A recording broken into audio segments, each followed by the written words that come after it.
में छतरी बचाती है, वैसे ही जमाने की नजरों में चादर बचाती है। वालेकुम वरहमतुल्लाहि वबरकातुहू।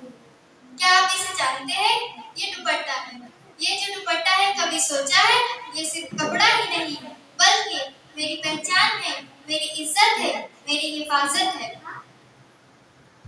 अम्मी जब चादर ओढ़ती है तो उसमें एक वकार होता है, एक हया चलती है और हम सोचते हैं क्या मैं वैसी हूँ। हम नमाज रोजा सच बोलना सीखते हैं मगर पर्दा ऐसे अक्सर नजरअंदाज कर देते हैं।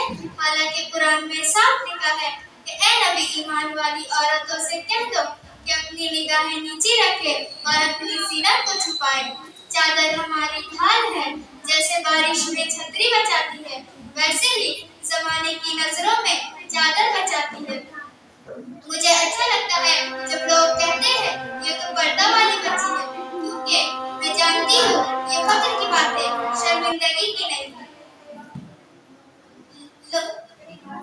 लोग कहते हैं पर्दा दिल में होना चाहिए। लोग कहते हैं पर्दा दिल में होना चाहिए। मैं तो कहती हूँ नमाज भी दिल में होनी चाहिए, रोजा भी दिल में होनी चाहिए। नहीं ना, पर्दा क्यों दिल में होनी चाहिए? पर्दा भी जाहिर में होनी चाहिए।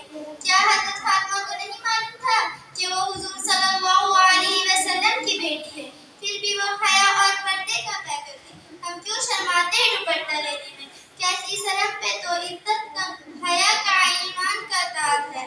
ऐ अल्लाह, हमें हया वाली बेटी बना, ऐसी बेटी जो सादगी में खूबसूरत लगे, जो पर्दे में मजबूत लगे, जो दीन से जुड़ी हो, जो जमाने से नहीं कुरान से मुतासिर हो। पर्दा ना कपड़े का है बल्कि निगाहों का, बातों का, अंदाज का भी है। आज से वादा करें हम पर्दा करेंगे, अपनी बहनों को पर्दा सिखाएंगे, चादर को बोझ नहीं इज्जत समझेंगे।